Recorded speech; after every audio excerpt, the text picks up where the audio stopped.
Good morning, Jay. Good morning, gentlemen. How are you? McLovin is so upset that he didn't get into Duke and Stanford. He went to he went to Dartmouth, so he has this bias against Duke and Stanford. You probably faced that before, right? I've heard a few negative things about Duke. I don't know where it comes from because we're all wonderful people who are humble in every way. Did the Ivy League schools recruit you? Yeah, I had several Ivy League schools recruited me, and oddly enough, an Ivy school recruiting me got me out of taking the SAT again, if you can believe that. My mother was very much into me being able to get into the college of my choice. So when I took the SAT the first time, I think I had gone to some kind of junior prom or something like that, and had violated every rule of drinking adult beverages before I was legal. And the next morning, I did not do well on the SAT, and my mom thought I couldn't get into a good college with that score. And I told her, Mom, I can get in anywhere with this. and I go, this makes me locker room genius. I'll be fine. And so she said, you can't get into an Ivy League school. And I said, yes, I can. And I sort of made her a bet. I said, if I'll let an Ivy League school in for a visit, and if they say this is good enough, then I don't have to take it again. And she was convinced that it wouldn't work. And so I had an Ivy League school in for a home visit, and they weren't even in the door before I said, here's what I got in the SAT. Can I get in? And they said, yes. I was like, bingo. And I was like, so I didn't have to take it again. It was great. If you could put in one sentence why you think the sports community doesn't like Duke. If I could put it in one sentence, I think it has to do with honestly, with the fact that Duke has won so much in the television era, and it's like you can't escape it. And people have been, and it started, Dan, in 1986 when we went to the Final Four. We had a they have a press conference at the Final Four, and so you have where all the starters are there. And ours was like a comedy show and all that stuff. We had a really good time. And so people started writing all these articles about, how great we were. And Louisville came up afterwards, and they were just as good and great guys and everything, but their thing wasn't as fun for the media.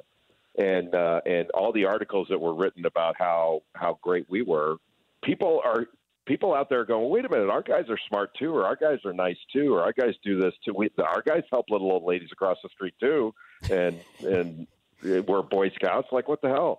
I understand where it comes from. It's just the ubiquity of it. You can't get away from it, and I'm okay with it. I don't have a problem with it. My favorite compliment that I get is when people come up to me in an airport or somewhere and they say, I hate Duke, but I don't hate you. And I'm like, wow, that's really nice. Thank you very much. They don't say that to Leitner. They probably do. Leitner's a good guy. You know him, right? Yeah. Leitner's a good guy. Oh, I like him. I just think people look at him differently. I don't know. I think it's because Duke and good looking and he won. He had he did everything you would want in an athlete. But I think that the fact that he embraced being a villain bothers people a little bit. That's probably true. And I mean, look, I'm not fooling myself. The reason that Duke haters like me is because I sucked as a player. So Didn't you guard Purvis Ellison in that national title game? I guarded him for part of the game. But the truth is that Ellison scored most of his points against Danny Ferry and Mark Allery when there were switches. So it was really their fault. Of course it was. Jay Bilas, of course, shifting the blame, joining us, ESPN college basketball analyst. All right, how do you sum up what happened last night? That was a head scratcher last night. I don't think it was that crazy that Loyola Chicago won. Beating a 7 seed. I was a little surprised that Kansas State was able to muster enough offense to beat Kentucky, because Kansas State doesn't score very easily. And I mean, if you look at all the metrics, that was the head scratcher. So you've got something now it's never happened before. We've had 11 seeds that have reached the Elite Eight before, and we've had 11 seeds reach the Final Four before. So it's not, Loyola Chicago is not a crazy thing that happened. The crazy thing is having a 9 get all the way to to the Elite Eight and do it in the same year as an 11. And now we've got 2 9s, I guess, with Florida State. But I guess if you look at it historically and say, is this really, that's the unprecedented thing, sort of adding the seeds up, and you've got 20, an 11 and a 9 with a chance to go to the Final Four. And I don't know who would have said, hey, watch out. I mean, this tournament's volatile enough. We could have Loyola Chicago and Kansas State playing it out for a Final Four berth. I don't think anybody would have thought that. We have talked a lot about defense, I think, more in this tournament than I remember because, Duke and Syracuse with that similar 2-3 zone. I thought Florida State's length gave problems last night. It just feels like defense is playing a little bit more of a prominent role. Or am I reading too much into this? No, I mean, I do think we've talked about defense before in advancing. Duke and Syracuse, it's a little bit weird because you've got both teams playing that same sort of type of zone, and Duke's never done that before except for this year. So that's a little bit odd as far as the matchup's concerned. But part of the reason we're talking about defense is because some of these teams couldn't muster any offense, and I mean. How many free throws did Kentucky miss last night? I mean, they must have missed 13, 14 free throws, and they coughed the ball up like crazy. But so the transition points didn't shock me. You turn the ball over, teams are going to get layups. What surprised me was that Kansas State, whether it's Xavier Sneed or Cartier Jada, guys like that, making so many perimeter shots. It's not like they were all of a sudden turned into the Showtime Lakers, but they made more than I expected, and they made just enough to win. So that was, but it was surprising at the end. I was really surprised when Calipari didn't call a timeout when he had the ball, when they were down 1 and had a chance to take the lead. That was a surprise. Yeah, he said that post game. There was also a little bit of I'm not going to say controversy, but certainly there was attention brought to the fact that Kentucky players and John Calipari didn't shake hands after the Kansas State game. Your thoughts on that? Well, I didn't even notice that. So usually they do that Little League handshake where everybody lines up, like after a Little League baseball game or something, which I've never been a fan of. But you have guys jumping around and celebrating. I don't know if people did line up. If Kansas State did and they got stiffed, I have no idea. So I didn't really see that. That wouldn't bother me anyway. It just seemed like this is one area, Dan, where I think the game's better now in just about every way than it was in years past. But there's one thing that I'm the old man, saying get off my lawn, and that is like it does seem like when we were younger and people shook hands, they shook hands because they wanted to, not because they had to line up and say 2, 4, 6, 8. Who do we appreciate? I don't really get that. Yeah, I'm with you on that. Give me the surprise tonight. I don't know that I can come up with anything. I mean, tonight is a little bit more big shots. There's not who's playing tonight. That's a huge surprise. Syracuse. Yeah, but I mean, Syracuse is talk about having done something before. They did this 2 years ago. I know. When they made the Final Four as an 11 seed, or maybe it was a 10, but they were a double-digit seed. Yeah, okay, that'd be a surprise. Well, how about this? If Syracuse wins tonight, that will be the shocker of the tournament because Syracuse can't score. And if they're able to muster up 70 points, I think you're going to have to have at least 65, 70 points to win this game. If they can muster that up, that would be the shock of the tournament because I don't see any way they win unless you have some sort of scenario where Duke does not make a shot outside of 5 feet, which I don't see that happening either. I mean, Michigan State got like 25 offensive rebounds and still couldn't win. Like they couldn't make anything. So, and I don't see Duke doing that. They're a good zone offense team, and they're going to do one thing that Michigan State didn't. They're going to dribble penetrate that zone, and they're going to get into gaps off the dribble.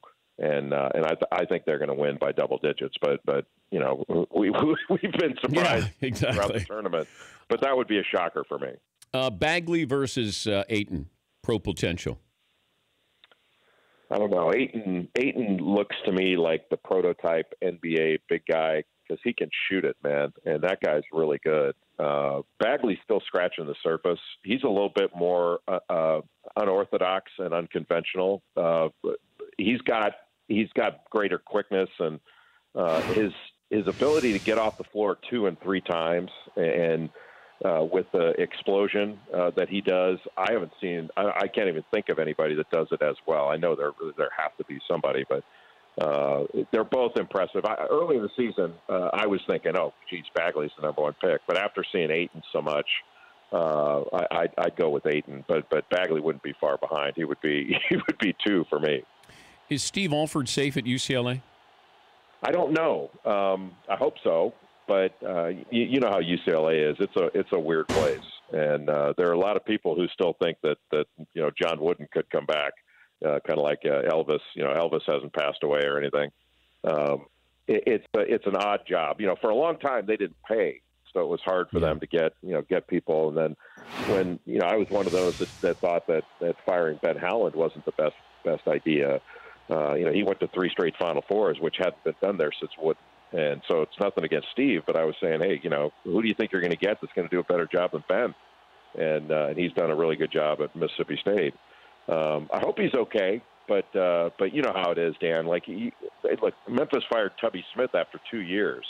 You never know with these jobs. It's pro sports now, so it doesn't have to make sense like you think it used to. But you made the move with Tubby Smith because of Penny Hardaway being there and maybe his pipeline to all those high school kids in Memphis. I don't know if there's somebody in the on-deck circle at UCLA where they go, if we get him, we get this.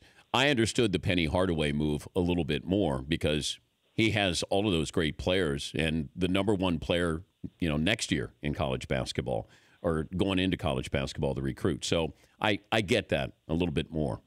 I'm not sure if UCLA has that. I don't think. Yeah, if they do, I don't know who it is, and I get it too about Penny Hardaway, and maybe I'm sure he'll do a great job. I mean, he's a great guy. I just don't understand why Memphis didn't hire him in the first place. I mean, he had access to all the talent 2 years ago and was coaching that same high school. I mean, I know it had only been 1 year, but to me, I was more critical of the administration and their decision making for if you're going to do this, why didn't you do it 2 years ago? Why would you hire Tubby Smith in the first place? It's not like you need some sort of map to tell you who the guy is. I mean, it was pretty clear, and so I didn't think he was given a legitimate chance. And I'm not even worried about whether he was cut off for talent in Memphis by Hardaway or whatever. That's business. If you want to do that, do that. I don't really care about that. But if you wanted Hardaway, you had him 2 years ago. There's no reason to hire Tubby in the first place. He's Jay Bilas, the ESPN college basketball analyst. What was the nickname we came up with, Jay, the last time, Paulie?